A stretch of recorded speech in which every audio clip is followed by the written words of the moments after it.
Una notizia bomba è arrivata questa sera alle orecchie dei tifosi del Napoli, e preparatevi.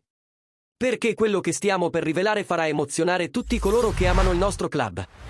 Come sempre, siamo qui per portarvi gli aggiornamenti più scottanti e rilevanti sul Napoli.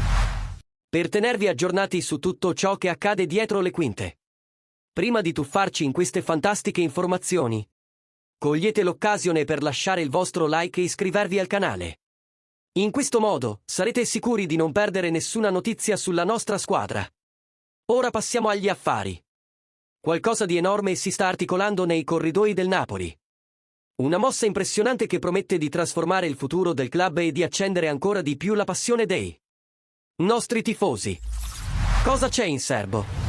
Restate con noi, perché questo è solo l'inizio di una vera e propria svolta.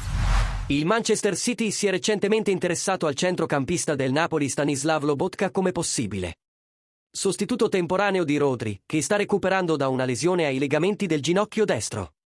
Questa speculazione, proveniente dalla stampa inglese, ha lasciato molti tifosi del Napoli preoccupati per la possibile partenza del giocatore a gennaio. Tuttavia, secondo l'inviato di Sky Sport Francesco Modugno, non c'è alcuna aspettativa che il Napoli rilasci Lobotka. La dirigenza del Napoli ha già mostrato una posizione ferma in situazioni simili, come nel caso di Kvicha Kvaratskhelia, che ha avuto offerte dal Paris Saint-Germain ma ha finito per rimanere in Campania.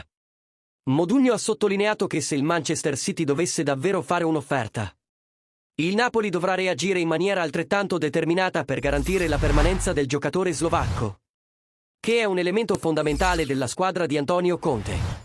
Ora, tifosi, vogliamo sentire la vostra opinione. Pensate che Lobotka debba rimanere al Napoli o sarebbe una buona opportunità per lui esplorare nuove sfide al Manchester City? E come potrebbe influire questa possibile partenza sulle prestazioni del nostro centrocampo? Lasciate un commento qui sotto e partecipate a questa discussione cruciale sul futuro della nostra squadra.